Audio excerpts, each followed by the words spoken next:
Man, things are different around here. Yeah, we put up some new wallpaper and everything. It's Mm-hmm. pretty cool. I was gonna say this is A little bit of house cleaning.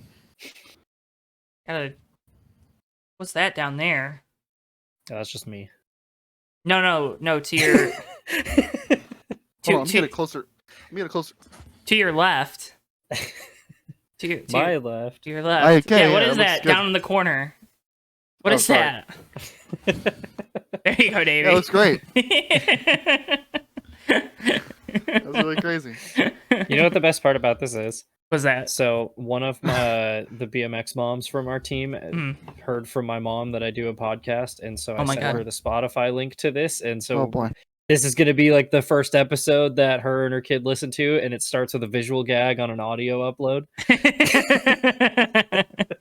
But if you want to see the visual gag, at JTN2 on YouTube. Bam. Yeah, support us. God, jeez. Thank you for listening. Thank Whoever you for listening. It's very appreciated. We got a new logo if you're just on Spotify. Which I still have to update looking. on this Anchor page or Spotify podcast page or whatever the heck it's called.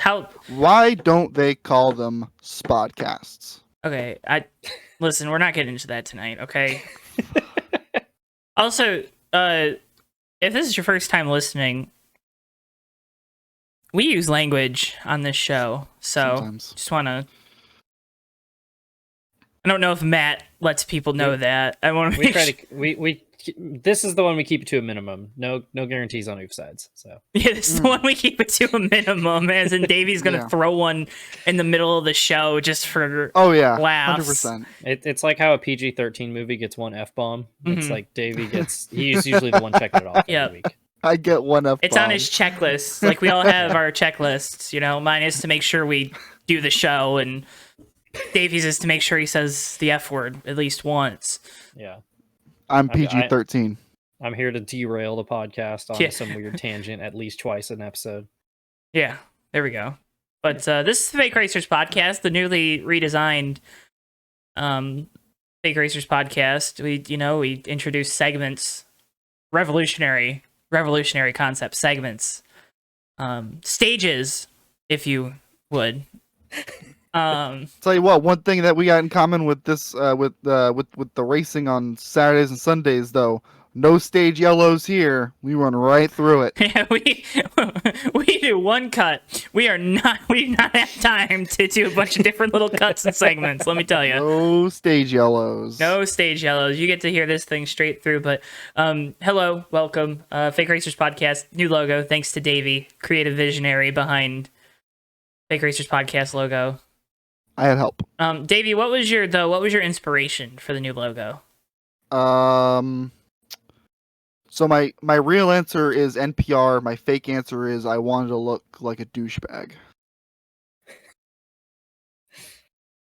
Yeah. I'm nodding for audio listeners. Yeah, thank you, Joe. What the NPR logo looked like for a second. I was like, yeah, I can see it. NPR vibes. Like again, we've said this before. We're trying to up the pretentiousness. We're trying to look a little too smart, you know? Yeah, because that's what, we are. Oh, of course. We're better than you, you know? Yes. Exactly. It couldn't be more true. Exactly. To be quite honest. Now all the Fake Racers podcast gear is out of date more smart on the merch store, too. I'm just realizing that. Yeah. Oh, there we go. There we go. These are blue light glasses. So. That's fine. You should probably wear those more. They make my eyes hurt more. It's so weird. So. But they're saving your eyes. Okay. That's up for debate. You know, Matt, you kind of look like Sheldon Creed. I was going to say, these are really big on my face, too. Yeah. You look like Sheldon Creed. I can see it. Who Homegirl makes fun of relentlessly for his fake name, as she says. Sheldon. Is that a fit? Okay. All right. It's a real name. Let's hold the phone. Sheldon Creed is kind of a fake name. The Creed poster's back, by the way. The Creed, it's moved, the Creed poster. It's still there. Yeah. Hold on, can you move back over there? I want to see. Hold on. It's a little. Can you take me higher? Oh yeah. Okay, thanks. Thanks. I just had to get a little Creed joke in there.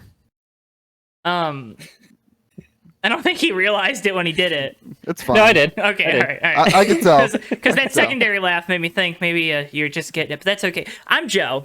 That's Davey to my No, it's not. left, or to your left of me. Maybe it is. To that way. Matt's the one with the Creed poster. Yeah. Matt's the one. May or may not be Sheldon Creed. Matt's on the bottom. Mm-hmm. Wink, wink. Dude. Bring that joke back. Ew. It's been a hot minute since that. Wait, when we get our cool like call names, like how how Dirty Modo has the professor and the chopper. Yeah. Matt's just gonna be called the bottom. The bottom. Maybe I'll have to go over the nickname that's been bestowed upon me in another server after the show. So. Okay. That breaks the PG-13 barrier, doesn't it? Kinda. If you know what it means, that it does. So. God.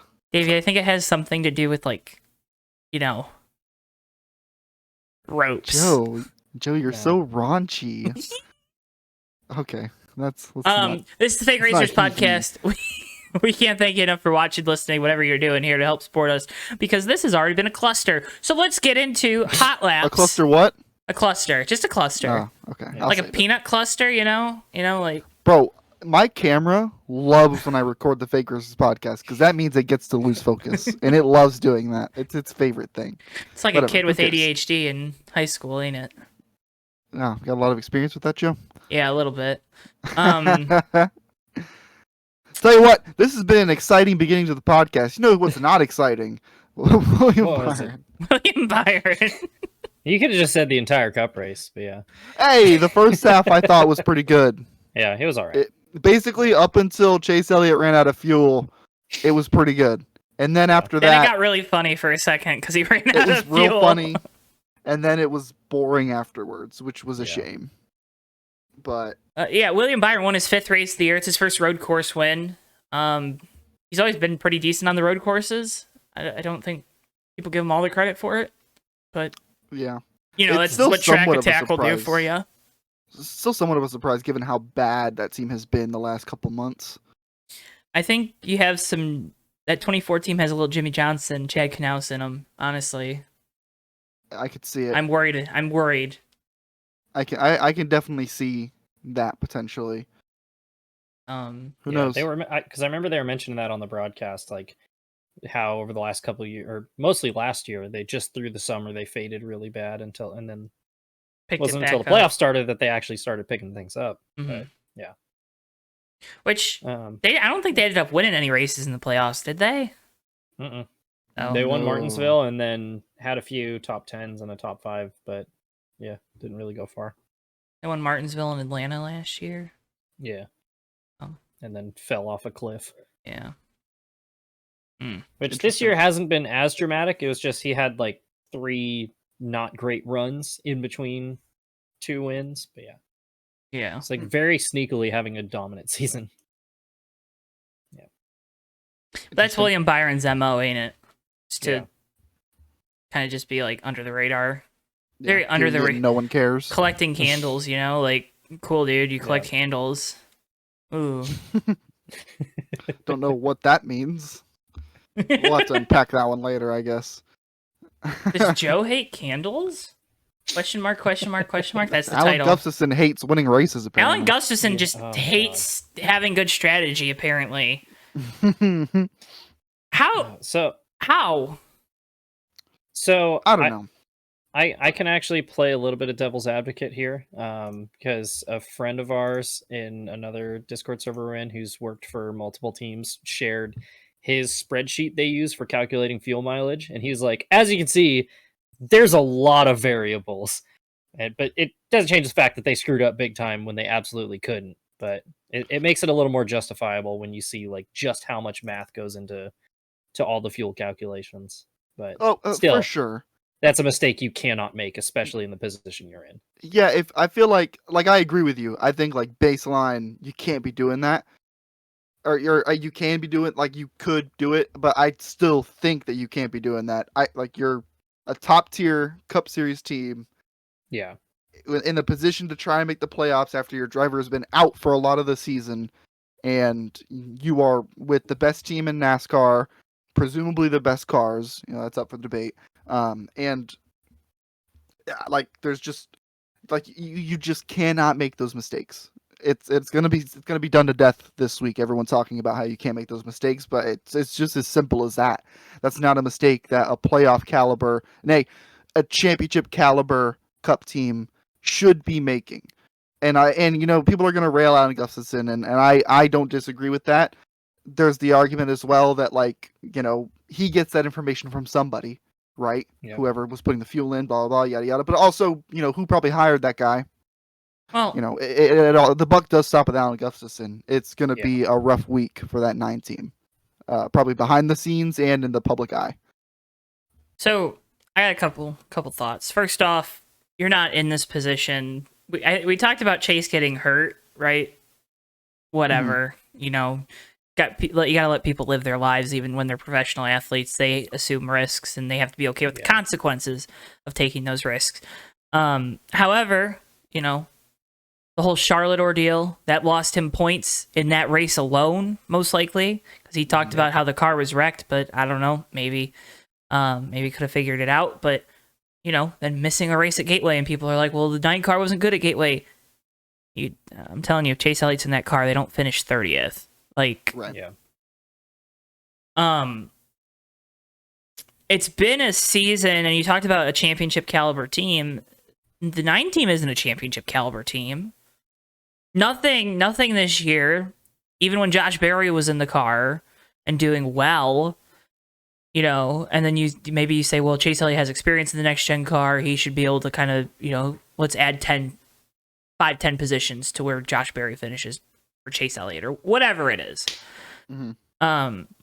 That team hasn't performed all that well this year, and they're not championship caliber. They're playoff caliber. Owner's points will tell you that, but they're not championship caliber. And I don't think you're making that argument. I don't think anyone's making that argument, but that's got to be frustrating for someone like Chase Elliott, who sees William Byron winning 5 races, who sees Kyle Larson having a dominant stretch there in May.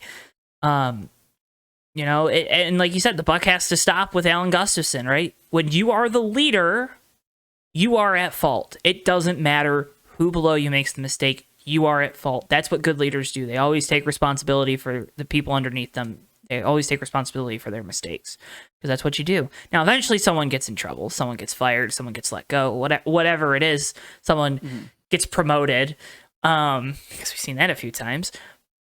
But the one thing that I'm still trying to wrap my head around is, after the race, you had complete silence on the 9 radio. Alan Gustafson was seen walking back to the transporter alone. I don't know if that's the right way to handle it. Alan Gustafson is a grown man. Chase Elliott's a grown man. I think in those situations, you go up to the person that you have worked with to a championship, you have worked with to numerous race wins, and you say, hey, it's okay. You made a mistake. Because Chase Elliott's just as much of a leader of that team as Alan Gustafson is. Mm-hmm. Yeah. So when it comes to, and it's a nitpicky thing, and I know there's going to be people that's not his job. Maybe you're right. But the good leaders are there and make those connections. Yeah. And on Sunday, no one on that 9 team was a good leader.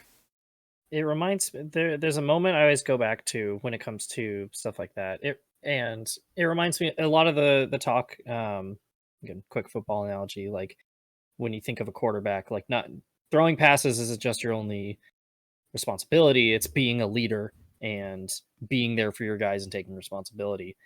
And the ultimate moment in, like, being there for your guys, even in a moment where they screwed it up for you, is 99 Japanese Grand Prix. It's Michael Schumacher versus Mika Hakkinen for the title. Schumacher's trying to win Ferrari's first title in 19 years, and he grenades a motor in the last race of the season with the championship in hand.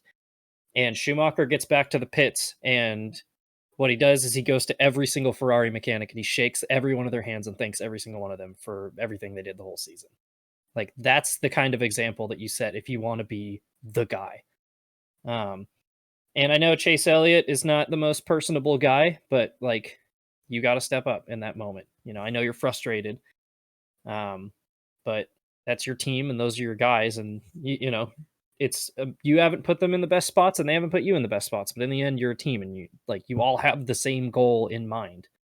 But this is also a great example of the burden of expectations, because it's really hard to expect a team and a driver to perform at a super high level when your driver's coming off of injury, so you don't know if he's fully at 100%, and B, the team has to deal with the fact that for the first half of the season you didn't know who was going to be driving your car every week. So I think that's a big part of it.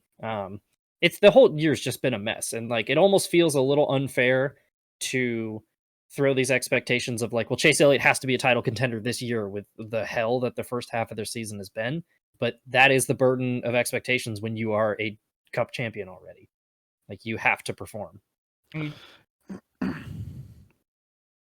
Yeah, no, I agree with all that. I think it's to your point too about like all the uncertainty at the start of the season. I mean, I don't know if you guys have ever experienced this being a Floridian, like how many school years I've had where like I was out for like days upon days, months into the school year for hurricanes or whatever. It never feels like the school year again after that, just because it was like so sporadic and stuff before. Like, it takes forever to get into the groove. Like, oh yeah, I'm going to school now, I'm a kid, yada yada, all that stuff. Like, it's probably no different in the Cup Series, like having a spot, like it is not the driver's fault, but having like a spotty driver situation.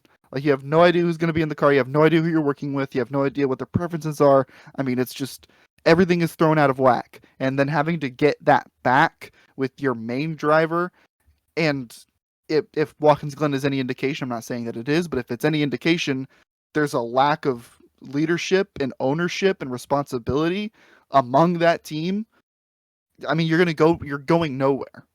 Consistency helps, of course, but like when the times get tough like they are right now, the team body language, for lack of a better term, looked terrible after Watkins Glen. That's not what you want to see. As if you were a fan of the 9 team, you don't want to see that. I mean, it's just you don't want to see everyone look dejected. Yeah, there are Monday meetings and stuff. I'm sure it's all like everyone's trying to get all motivated now, but like it's too late. Like, you were down in the dumps and everyone was on their own. And there's nothing worse than, being down in the dumps, especially in a sports situation where you have a team being down and being just completely like isolated from the leaders of your team. It's just not a good show of confidence. And, we're not in the race team. This is all just conjecture, but like, everyone could see Alan Gustafson walking back to the haulers alone. Everyone can tune into the scanner where there were no communications through almost through the rest of the race, as far as like, after that moment. It's just really bad vibes. Yeah. Really bad vibes. I've seen teams like of like fast food employees that have better morale and teamwork than like what I saw on Sunday. I've been on some of them, it's just like it's amazing to me that a team of that and you say they're not championship caliber.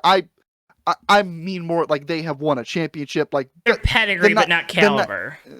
There you go. That's a lot. I think what Joe's saying is this year they haven't been a championship caliber team, but they absolutely should have they have the pedigree. That's what I've been meaning to say. I appreciate it, but yeah, I mean, like you don't expect to see that out of a team that has won races and championships and done what they've done. Not it's to really mention, surprising.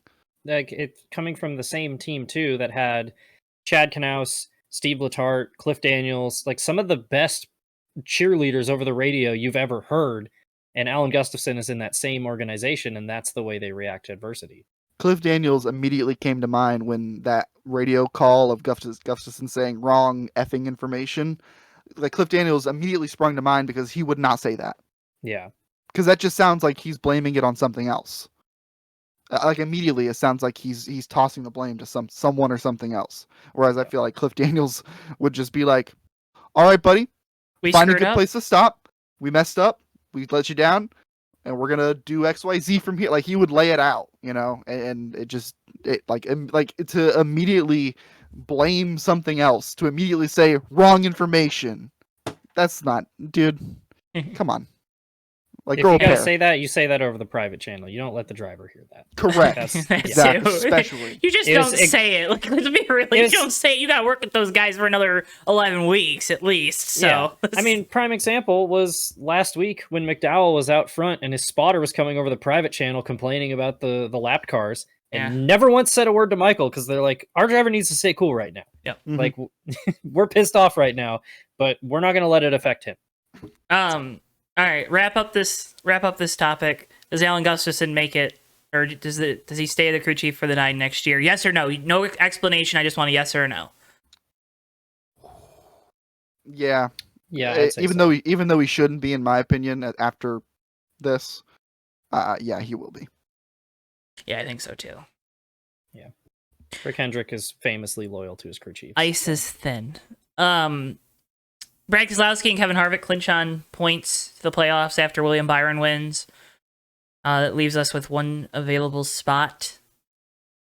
But Wallace right now by 32 over Ty Gibbs, I believe. Also. Yes. He did have a really good day. Pretty much everything fell the way he needed it to. There was no winners. Daniel Suarez struggled all day. McDowell probably would have won until penalty and then blew a motor. Which good for him getting that stage win too, by the way. Kind of salvages a bad day. Yeah. 23-11 came in and they knew everything they had to do, and Bubba Wallace did exactly what they needed to do, which was got stage points, stayed out of trouble, got a 12th place finish, and now they don't have to worry about points really going into Daytona. They control their own destiny for the most part. So, yeah. That is unless a new winner happens. Yeah. They don't. Well, yeah. More in the case of like they don't have to worry about getting outpointed. They can just focus on. Let's just make sure somebody new doesn't. They're in a terrible situation because they have to race the whole time because they still got to get points. I mean, it's still bad, but it's better than it could have been. Yeah. So yeah, they're in good standing. They're definitely not comfortable. Michael McDowell winning last week still really screwed up the plans for the 23. Yeah. Yeah. But yeah, so we're gonna have one. We have one spot remaining for the playoffs. It's about to be intense. Every year they say Daytona is gonna be the most. This is gonna be the most intense Daytona race ever. So like, it's like, whoa. NBC does a good job of ramping that up. Sam Mayer bowled through Ty Gibbs on a late race restart. I made a video here. It's on JTN2. You can go check it out. I got my complete thoughts, and rivalries are good, and young drivers being in rivalries is good for the longevity of the sport, blah, blah, blah, blah, blah. Wanted to get your guys' thoughts on it, though, because at the end of the day, it was kind of funny. All of it was funny, right? Like, Ty Gibbs' interview after the race was funny, so, Yeah. I mean, if I had to summarize it, you reap what you sow. Ty Gibbs has made it known on more than 1, 2, 3, 4, 5 occasions that he's willing to do the exact same thing on purpose, and he's done the exact same thing on purpose multiple times. Is it the cleanest thing in the world? No, it's not. Sam Mayer, it does look like Sam Mayer drove it in really deep and then wheel hopped, but like I don't think he felt bad about it, and also I don't think he was trying to make the corner without making contact. Yeah, no, I don't think he should either. Again, I don't love wrecking people, but Ty Gibbs will do that to you. It's not like it's not been seen or not been done. He will do it. So, if it involves getting a little get back from Sam Mayer, then I'm okay with it. Oh, well. I got a kick out of his comment about like, well, I'm in the Cup Series and you're not, as if he didn't have the most like railroaded route to the Cup Series anybody has ever had. Also brags about being in the Cup Series. Did like 12 minutes of donuts last week after winning an Xfinity Series race, and then was coping at the maximum after this Xfinity Series race that he lost. But he races on Sundays, guys. Yeah. I thought the comment about he has more starts and I have more wins, though, was kind of funny. Yeah. Oh, it was funny. But, I mean, it doesn't really... Who cares, right? Like, who cares? Yeah. Why am I surprised that the kid who compared himself to Jesus is saying shit like that? He gets us. it just takes me back to what I was saying. Like, I get Ty Gibbs is young. I get he's 20 years old. He doesn't know any better. But like, okay. To an extent, okay, he should know better, but he doesn't. Okay. All right, there we go. Fair. I had to put that check and balance in, man. Yeah, fair. It's just like what I said when we were talking about Denny Hamlin a few weeks ago, where it's like when you talk a lot, people listen, and people are going to scrutinize everything that you say so much more. And Ty Gibbs is a kid who clearly wants the camera on him, and he clearly wants people to listen when he preaches. Not even in a religious context all the time, although he does do that a lot. And it's like, yeah, Ty Gibbs just frustrates the hell out of me. I hate talking about him. Talented race car driver. Let's not. Yeah, that's the dumbest thing about it. Ty Gibbs doesn't need to race that way. Nope. He has absolutely the talent to be the next great race car driver, and he literally hasn't raced that way in the Cup Series this year, and he's doing fine as a rookie. Like, he's not in the playoffs in a Gibbs car. Like. He's a rookie. What do you know? Yeah.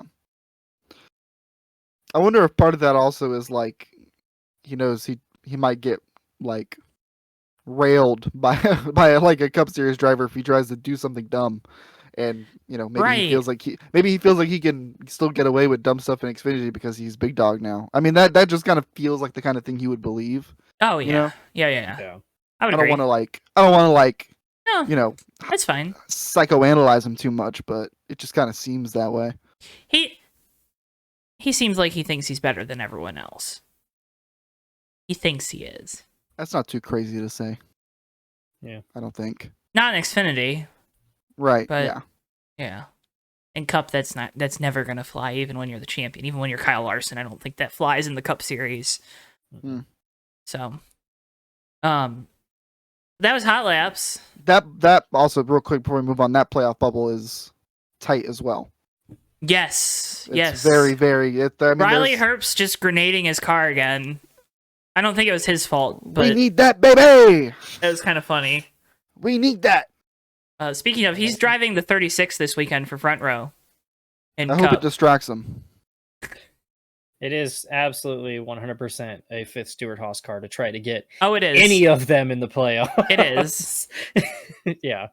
It is a fifth Stewart Haas car. It's already been said. Like, yeah. Oh, yeah. Yeah. Okay. I was just making sure you weren't like laying it out for the listeners. Okay. All right. Cool. Making sure. The Xfinity playoff bubble has like 4 cars going for 3 spots, plus Brendan Jones. Who can't point his way in, but has enough teammates to where he could possibly maybe win. And probably has enough speed somewhere in that car. Yeah, if he can find it. Knock on wood. From the shop.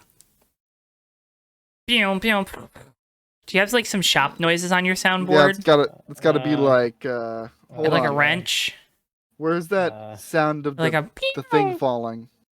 Oh yeah, I got the metal pipe falling. Hang on. All right, go ahead. From the shop. We gotta have those lined up a little bit more. Yeah. Austin Hill is returning to the 21 for RCR and Xfinity. Who's going to the 31?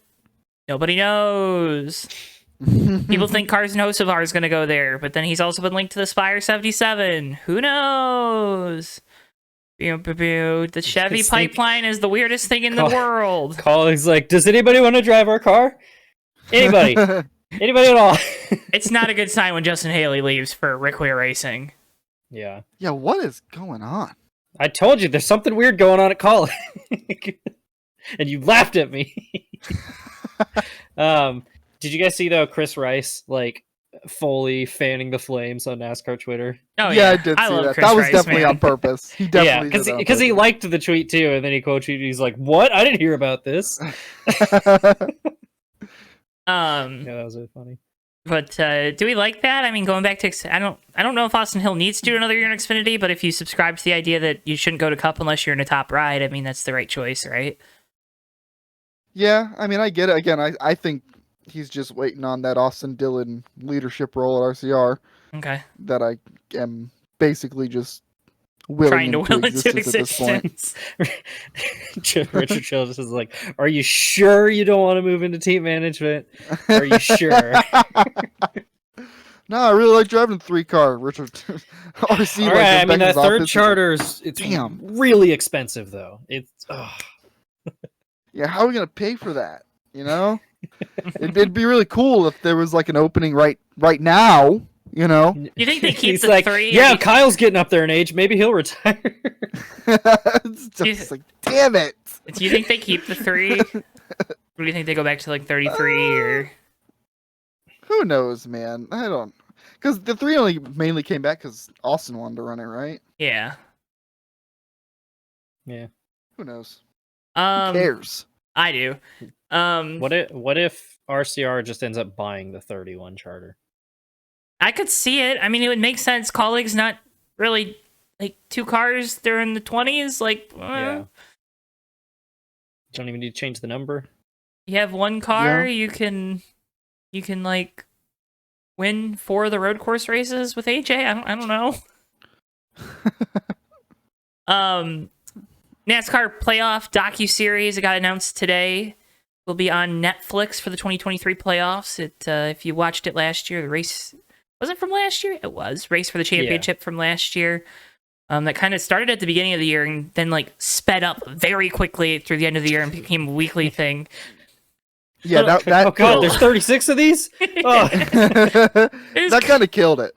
Yeah, it went too quick there at the end. I think this will be better.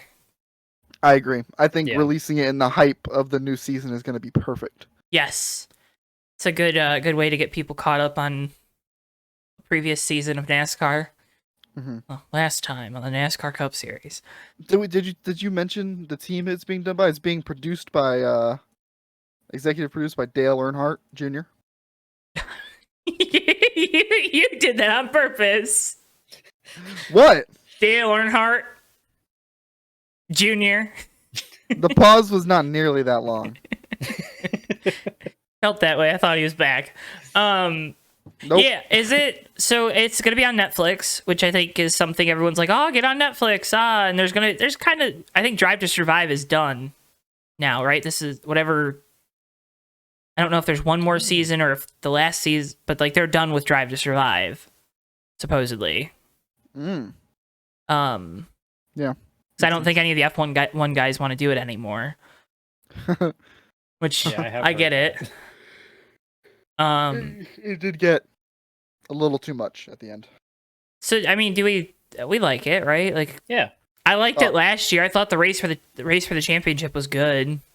It was. I do think it just got a little. It got too quick at the end. Stale and diluted at the end of it, just because like it built up a lot of hype, and the format of it early on was like, we'll go through like 1 race. Okay, now we're gonna skip 3 races. Okay, let's talk about 4 races in this one, and like all just trying to catch up because it took so long. I think this format is gonna fix that, and it's gonna be a lot better. I'm assuming it's 10 episodes, 10 weeks, 10 races, 1 race per episode is my assumption. I would assume. Because usually Netflix shows are like 8 to 12 episodes, so 10 fits in there. Maybe you have an 11th, like a postseason one. But I think it could be really good because you have some pretty cool personalities in this year's playoffs already. Right. Chris Buescher's a cool guy. I don't know if I mentioned that. I think that would be cool to see the dynamic there at Roush with their playoffs, because we talked about how their 2 teams are always like right with each other, and now they're going to be competing with each other. You know what I mean? Like the playoffs is a little bit different than the regular season. You're okay with your teammate winning in the regular season, but maybe not as much once the playoffs come around if you're in the playoffs. You know, maybe you miss some of the star power with if Chase Elliott doesn't make the playoffs. Maybe you miss some of that. Or maybe they just focus on the owner's points because Chase will be part of that. So, I don't know. Yeah. Quick aside. Have you guys ever heard of a YouTube channel called Summoning Salt? Yes. Okay, so I really hope the format's like, this is the NASCAR playoffs. And for the last 26 weeks, the best drivers have been trying to get into it. How did you have? How did? I have it on my soundboard. Okay. I was like, wait.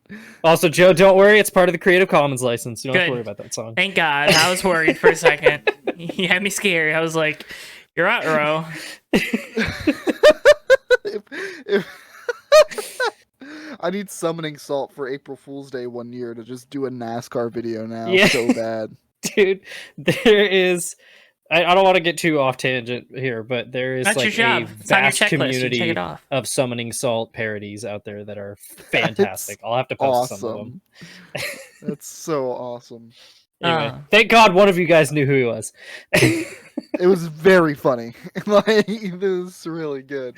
I knew who he was. Okay, I watched a couple. you didn't react, so I wasn't sure. But I was like, Davey said yes. So I was panicking. I am trying to make this podcast a thing, and you're playing music, and I don't know if it's copyrighted. What reaction did you think I would have? What would the reaction be? We're gonna take it back to 2009, and I'm just gonna play "Paralyzer" by 311 over the whole podcast. Yeah, Dale Jr. producing it, or being executive producer on it, I think will be great because anything he touches is like gold. So, and it's the same team. If you watch this on Netflix, that made the Last Dance documentary. Yeah. Oh yeah, it was also really good. It's the same people, which is good. They know how to tell a good story. So, yeah. If there was one thing I was concerned about when everyone was rushing to try and get their version of Drive to Survive, it was making sure that it was like a team that could actually tell a good story, and I have confidence in this one. Yeah, looking forward to it. NASCAR is exploring a ladder system. This is cool. I like this. Can we call it can we get Lowe's or Home Depot to come back to sponsor it? Shut up. Shut up. What? The Home Depot ladder to the Cup Series. I hate it. Earn your stripes. Choo-choo. Hang on. Fight to the top. You didn't have to mute. It was a joke. It was fine. You're good. Oh, God. I unmuted, and then it started. Literally, as soon as I did it, they honked the horn again. But what do you guys think that this looks like, or what? Like, because my vision is like F1. Maybe no. I disagree actually entirely. I think it's going to look maybe a little bit more like how the road to Indy was structured, and maybe how it's going to end up working how it was supposed to work. Yeah. That was my first thought. Was like kind of road to Indy-esque.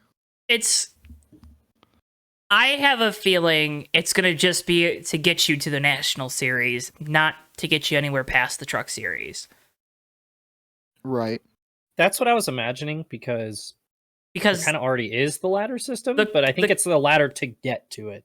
Because the contracts and the way they work are really weird in NASCAR compared to some of these other series where like they sign these kids super young, but it's to a specific team. Mm-hmm. Where we've seen manufacturers signing drivers as of late. Think about TRD, you think about, Chevy's got their program, Ford as a program, kind of. They did, and then they graduated both the drivers that the program was for, and now Haley Deegan's the whole program. It's going great. Yeah. I think it's a cool idea. I can't wait to see what they mean by a ladder system.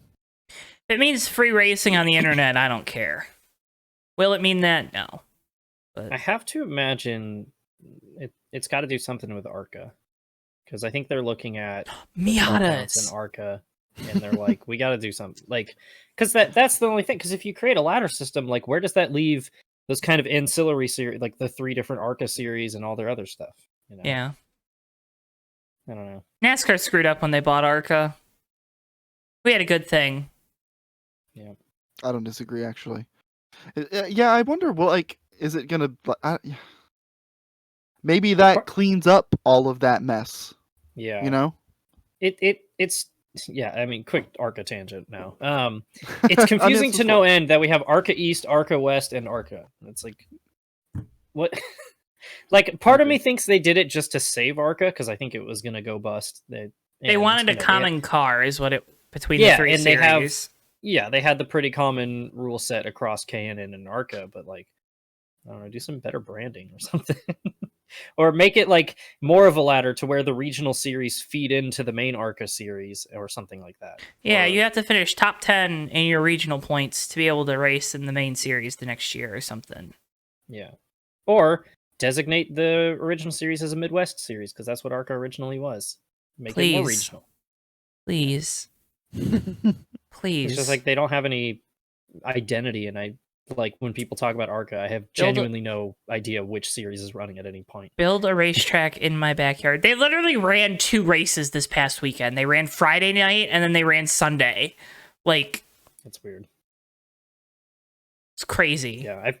Yeah, I feel like the ladder system is definitely gonna. Maybe it's their way of like, hey, we're cleaning all this up, but we're gonna make it look like it's actually a new cool thing and not us. Oh God, we screwed everything up. Yeah. I also wonder what it's gonna do to grassroots short track racing. If they can maybe homologate a rule set across a lot of different series. I Is feel like NASCAR really trying to kill the Cars Tour? I don't know about that. I don't know about that. I don't think that's really on the radar. I think it could be more to like. It depends, right? If they go with this ladder system and they have like, hey, we have a car, whatever, like they come up with a name for a car that's equivalent to like loosely equivalent to like a late model stock. If they homologate the rule set and it's like, hey, it's the same rule book. You can show up to the car store. You can show up to your local short track for NASCAR home tracks or whatever, and you can run that car. And if we decide you're eligible or whatever the criteria may be, if you want to come run the NASCAR sanctioned ladder system late model stock series at the same car, it's all the same rule book. If NASCAR instead is like, new rule book, new things, it's all new, this is NASCAR. If you want to do this, if you want to run the NASCAR stuff, you got to run with these rules. That would kill a lot of short track racing, and it would really dilute car counts, and it would be a bad idea. I don't think that they're going to do that. No, I don't either. And I think it's going to be a really good thing for short track racing. I just hope they go that route. They're too smart, right? Especially with somebody like Ben Kennedy in charge of this whole thing. He's been through the ladder, so he knows. Right. Yeah, that's a good point. He is the ladder. Yeah. Thank you, Joe. You're welcome. All right. Denny Hamlin and Toyota are splitting or something? Who knows? So the report is that the contract's pretty much agreed between Denny Hamlin and Joe Gibbs Racing for him to return to the 11 car next year. There's rumblings about FedEx and what their involvement's going to be. They have a new CEO. Anytime a company gets a new CEO, they usually don't like continuing to sponsor racing. Lowe's left Jimmy Johnson. That's prime example number 1, right? Yep. However, 2311 is in a weird spot because they just built a new race shop, or they're building a new race shop that they should be moving into soon if they're not already. I don't know. And there's a new Toyota team on the block next year in Legacy Motor Club. Mm-hmm. So the rumblings are, it's a rumor, who knows if it's true, could just be smoke to try to get more money. Everyone deserves to get their bag. Not arguing against it. But Davey, 2311 might be switching to Ford. There are signs pointing that direction. I personally believe that it's just a little bit of like, let's let this leak so they can get more money out of Toyota. I think there's some loyalty there. But I also do not for a second believe that Denny Hamlin is afraid to switch to Ford if something doesn't go right in the contract talks between 2311 and Toyota, and also 2311 and Joe Gibbs. Because those are the 2 contracts that are up that are not a Denny Hamlin specific contract, the one that's agreed. Those are not agreed yet. Those are not ready. So it's not out of the realm of possibility for sure. I don't know if that would be a good move, Joe. Matt, I don't know if it's a good idea. I want to get your thoughts before I absolutely, yeah. I will say I remember rumors around the beginning of 2013 that that Gibbs is going to switch to Dodge, and they use that as leverage to get more money from Toyota. So it wouldn't be the first time this would happen. but pain. Yeah. Yeah. I don't know. We'll see. I mean, there's a 0% chance Denny Hamlin's at Gibbs if 2311 switches to Ford. So that's right. If you want to keep your guy, Toyota, you better figure it out. If you're Toyota, how scared are you really of the Ford threat? Like well, they're bringing out a new car next year. Oh, great! They brought out a new car this year. They brought out a new nose this year. Guess what? It's a shovel. I wouldn't that threat. So you can either be the number 2 team at Toyota, or you can be the number 4 team at Ford, behind 2 A-tier organizations that have been getting, like, you know, in one case they've been getting like A- results, in the other case they've been getting like F results. But 2 A-tier organizations, 2 top-tier organizations. You'd also be behind Roush. You might be behind Front Row if they continue their climb. Yeah, it doesn't, to me, it doesn't make much sense. It doesn't make sense. And I don't know how scared you are if you're, I think it's David Wilson at Toyota. He's like the big TRD guy, Toyota Racing, NASCAR, whatever. His name is, he's always saying crazy stuff. I mean, God knows they have the money to spend. It's not like they can't afford it. They're only the best-selling automaker in the world. Only. Yeah, I don't know. I think, like you said, it's just a squeeze, but I don't know how effective it's really gonna be. Yeah, because I mean, what's the plan then for Denny Hamlin if 2311 goes to Ford? Because Denny's not going to drive for Gibbs at that point. Like, Toyota would not be. They would not be okay with a guy owning a Ford team and then driving their cars. So then he'd have to be an owner driver at that point. Where are they going to get a third charter?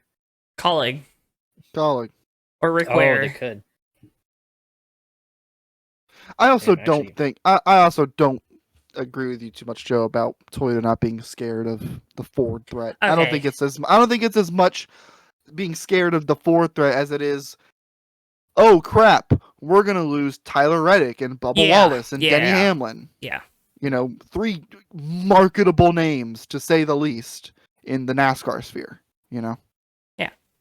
To now focus it all on Martin Truex Jr., who's probably going to leave soon, and you know, Christopher Bell, who is literally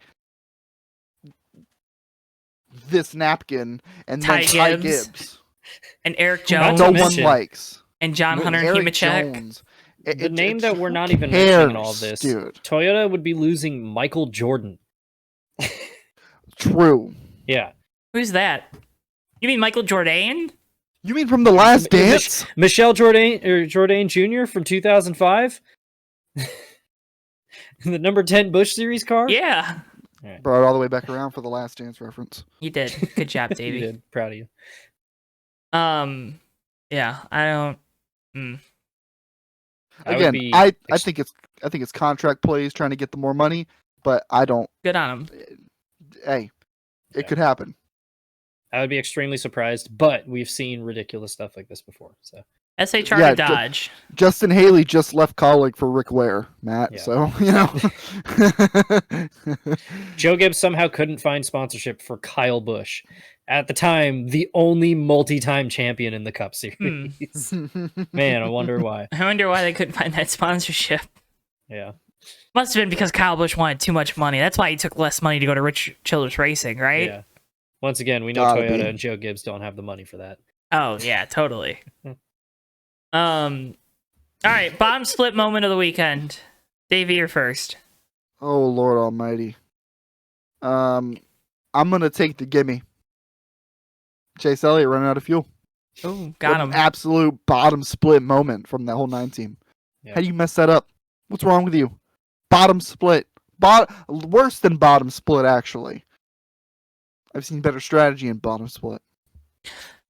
My bottom split moment of the week has to go to Austin Hill for being mad at Sam Mayer when Cole Custer was the one that absolutely dumped him into turn 1 on that final restart. Yeah, that was weird. Why was he mad at Sam? I don't know. I guess Sam kind of put him in that spot or something. I don't. I thought that was just heat of the moment, like pissed off because he got spun out in that whole deal. And he was like, Sam Mayer. That's my bottom slip moment, though. Why are you asking me questions about this guy? Screw that guy. I don't know what you mean, but... Ooh, that Sam Mayer kid. I don't like him. I don't like his gumption. I don't like the way he dresses. Seems like... Okay. Matt, what's your bottom split moment? I had two. I'm going to save one of them for the Moto Minute in a second. But it's extremely similar to the one I picked, which was Kyle Larson and Austin Dillon on the last lap. Austin Dillon just bodying Kyle Larson out of the way. I could see that coming too, because Kyle Larson, it took him like 20 laps to finally pass Austin Dillon, and then Dillon just punted him out of the way. And so then Larson just punted both of them in the final corner. And I don't know if they were both going to save it, but Corey LaJoie was like, don't mind if I do, and just finished them both off. Fucking spun both of them out. That's definitely awesome. Larson was just like having a frustrated little mad because he like got stuck back there and couldn't. He was stuck. I mean, he like could not get through that top 20 barrier. This car sucks on road courses. Yeah. Whatever. So, but that was funny. What a bunch of stupid idiots. They just wrecked each other. Like nothing good came of it. All right. So that's bottom slip moments. Matt, why don't you take us to your road to pro moment? My road to pro moment was after a disastrous race last week when he almost cost his teammate the win. We almost got a Todd 10. Todd Gillen finished 11th. I was pretty pumped about that. So, shout out. Yeah. You, Joe. No, you're next, actually, on the show sheet. Because you're next on the show sheet. Funny how Joe never has to go first. There is no way you are saying that. After the second week we did this, I was getting yelled at for putting myself first and not having an idea. Off the rip. There is no way. That is true. I did say the words, my brother in Christ, you made the sheet. Road to pro moment. Mm-hmm. Man, it's hard to have a road to pro moment. I didn't have a very... not a lot of good things happened last week. Jeez. See, this is why Joe needed to go first. My road to pro moment was the fact that I grilled hamburgers and they tasted good. That's simple. Oh, I forgot my original bottom slip moment. I literally thought about this today, and I had I missed it. I don't know. Maybe should I double up? Just make it your road to pro moment. Okay, fine. My road to pro moment was Parker Kligerman getting through that big crash at the end of the Watkins Glen Xfinity race, like the one that caused the last yellow, and then like being fifth. And then every time they came back to commercial and showed the leaderboard, he was like 2 spots lower than he was before. They moved him back 5 spots for like no reason under yellow. And like every time they went back, he was just like lower and lower in the lineup. And I just couldn't question it. I have no idea like why they did it. I was like, whatever. NASCAR's on one. Sure, go ahead. Send him to the back. If he was where he should have been, he would have damn near won the race. But whatever. He still finished third. That's your road to pro moment. He finished third. He finished third. That's his road to pro moment. But my other bottom split moment is that he got screwed out of a potential win because he didn't make any mistakes in the speedy dry like everyone else did. He would have won. I don't care. All right. It's time for everyone's favorite segment of the week.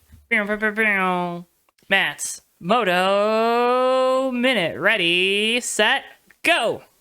All right, penultimate week of the Motocross Championship. 2 rounds ago, Hayden Deegan went 1-1 for the first time in his career, and everybody was like, oh, snap, it's Hayden Deegan's championship to win. And then he grenaded motor last week. This week, whole shot at the field in the first moto and was out by 8 seconds until a red flag made him restart the race. And then Hayden Deegan proceeded to torpedo into the side of Tom Vial and crash in the first corner and is now officially eliminated from the championship. So good job, Hayden. Wow. Hunter Lawrence and Justin Cooper went 1-2 in both motos. Lawrence won the tiebreaker. He takes another win and holds the points lead. On 450s, Jet Lawrence is now 20-0. Big shout out to Chase Sexton for 3 separate times crashing while being the faster rider for the first time all season. Literally for the first time all year, he actually beat Jet off the line, and then he proceeded to crash all by himself like he always does. So good job, Chase. 2 more motos next week stand between Jet Lawrence and perfection as a rookie. Also, Justin Barcia was really fast on his return. So Yeah, shout out. you went 5 seconds over. Yeah, Man. I had to get that Justin Barcia plug in. He did. Yeah. That was Matt's Moto Minute this week. Will it get clipped? Who knows? I was really busy last week, so yeah. Howdy. Yeah, picks. Trucks are in Milwaukee this weekend. Oh God, I forgot about Milwaukee that. on Sunday. Cares. We're all gonna take Ty Majeski. All right. No, I'm gonna pick Sean Hingorani just because I think it's funny that he wrecked his teammate. And now he gets a truck ride. And now he gets a truck ride. Did you see Dean Thompson's tweet? I did. Look out, Tyler Ankrum. I did. It was very funny. I'm gonna take a team returning after a 13-year get wait. It's Dexter Bean in the Blackjack racing truck. That's my pick. That's insane, man. I'm taking Ty Majeski. No fun here. Cool. Xfinity Series, Daytona. Davey's gonna be there. He's gonna be live in attendance. Parker Kligerman. Got to. Interesting note here. Justin Haley is not driving the 10 car. It's Kyle Busch. It's not gonna be Kyle Busch. I don't think that's the thing that's weird about it is Kyle Busch promised his wife 8 years ago that he wouldn't run Xfinity at Daytona anymore. And yet he's listed as the driver. Well, Ty Gibbs is still listed in the 19 too, but I'm pretty sure he's not running. Oh, okay. Yeah. So it would be funny though if Haley's not in the car. I will be going with something dumb's gonna happen like last year. Give me Ryan Sieg. Dang. No, no, can't. No, I am manifesting. no, no, can't have it. Not allowed. Hey Matt. Yeah. Can you take me higher? No. Well, I guess that's fine. Can you walk the monkey? I'm gonna take Sheldon Creed. Dude, I'll let's take go. that because he's currently already in the playoffs as it stands. It's gonna at happen. Point, so I'll take it. I'm also predicting Riley Herbst to crash. So Get in there. That's what we need. I'm looking for how dude has no luck Kligerman right can now. get in. Please keep it rolling. Disaster Day by Riley Herbst and Ryan Sieg still wins, and we get both of them in the playoffs. So with Kligerman. That's my shit right there. Cup Series. It's the last race for the playoffs. It's gonna be intense. It's gonna be crazy. It's gonna be wacky. It's gonna be wild. Will it rain? Who knows? It's Daytona in August. More than likely. Stop it. Are you going to the Cup race? I'm not, but Oh. I don't want to even have a threat of rain. Fair enough. Let's look at the forecast right now. I am gonna take in the Cup race. Drum roll, please. Eric Jones. Okay. Boo. I also wanted to pick Brad, but I'm gonna take Eric Jones because he needs to win to make the playoffs. So I think it'd be funny if they made the playoffs. Who do I want here? See, I don't feel like a Hendrick driver is a good pick here because I don't think any of them are particularly good at plate tracks. Well, and Chase, you already know Chase Elliott's going to be like fighting for his life in this race and is going to do Chase something dumb. Going to cause at least one big one guaranteed. Yeah. I'm going to go maximum mauled from everybody, and I'm going to take Ryan Preece. That one's going to just light the whole chase grid on fire. Davey, buy your ticket now. You heard it here first. Yeah, dude. Yeah. Yo, I'm rocking with that so hard. Matt, you're my. Oh man, I could almost swear right now. I can almost do my PG-13. I almost didn't want to take him because I thought you might, but I was like, no, I'm going to do it. No, I was gonna take his ass. No, I'm rocking with it. Who are you taking? Man, nobody anymore. Nobody. Right. I'm taking Matthew Steelman. I was going to say, do you take Bowman? We can just swap drivers this week. I'll take Bowman. All right, let's do it. Well, folks, that was the new and improved Fake Racers podcast. We can't thank you enough for watching, for listening, for doing what you do to help support us. Make sure, if you haven't already, click the like button on the video and subscribe to us here on JTN2. You can also leave us a review on your podcast platform. Say we did a good job. Tell us what you like about the show. Make sure you subscribe on those podcast platforms. And guess what? If you subscribe and unsubscribe, it counts all the same, and it helps our algorithm. Davey's tryharding right now. He's got some links to send to tell you to go to, right, Davey? Yeah. Davey, where can they follow you? On the one thing with the app that no one knows the name of it, it's just my name. It's just Davey Hazard. If you want to go on Instagram, I'm private right now, but I'll gladly decline your follow request if you go find me at D7H5 on Instagram. And then I still need to do Twitch stuff, but I never have time to like feel confident enough to set it all up and do it because I can't do things anymore because I just feel dead. But hey, if maybe one of these days I'll get the energy to stream again and I'll stream something like iRacing. I'll probably, that said, on a serious note, not to derail us any further than we already have today. I plan on streaming any USORL Season 10 Cup Series races on iRacing that aren't streamed by someone else or broadcasted by someone else, whoever that may be. Wink, wink. So find me soon. The season's gonna be happening September or something. September 23rd. Yeah, the schedule was posted. I'm sure if I looked at it, I would have remembered it, but. I'll be streaming on those days. So did it once and I remembered it. D7H5 or ER. I didn't look at it. I looked at it weeks ago. So without the dates. Matt, Alan Steelman 51. But you also got some other stuff going on right now. Yeah, Oofsides is back by unpopular demand. Our football podcast. This week's episode is pretty good. We did our wrap up of the off season. I made Jack, Steven, and Dewey play a terrible game show called Guess That Stat Line. It's pretty good. They got really mad at me. And then there's going to be another one coming up soon because we forgot to make week 1 picks. So we'll have another episode come out before the season starts because we ran kind of long on that one. Okay, I didn't look at the time. What was run kind of long? I think we were aiming for about an hour. Okay. Let me look. I can't remember how long the RAW file was.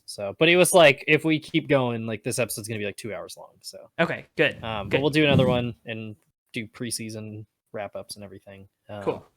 Yeah, that was fun. And RSS feed's going to be updated soon too. So, and if you want to listen to all the old episodes, they're over on the Oofsides YouTube channel, which we'll have linked somewhere. Or on your RSS feed, right? Yeah, or on your RSS feed. Oh. Your whatever Ryan Sieg's team is called feed. Ryan Sieg Racing. Ryan Sieg. What does RSS Racing? What is the second S? Yeah, what is that? It's Ryan Shane Sieg Racing. Oh, boo! Shut up. That's. It's like, hang on. What the hell? Where's the second S come from? Again, folks, can't thank you enough for watching, listening. Follow at Johto Network, at Fake Racers, both on Twitter, X, whatever it's called. Who knows? Who knows if you'll even be able to have that app anymore? I'm not photo verifying with my ID. I don't think you should either. You can probably follow me at msteelman51 on Blue Sky eventually. So yeah, we get one of those. But again, make sure you're following the mothership or subscribe to the mothership here on youtube.com/@Johto Network and youtube.com/@JTN2 for all of our other content. Gonna be trying to do some more race breakdown thingies that we did. Again, did one about Sam Mayer and Ty Gibbs. Go check that out now. Again, available on YouTube. Again, though, folks, with all that being said, can't thank you enough for watching it, and we will see you guys next time on the Fake Racers podcast. Bye.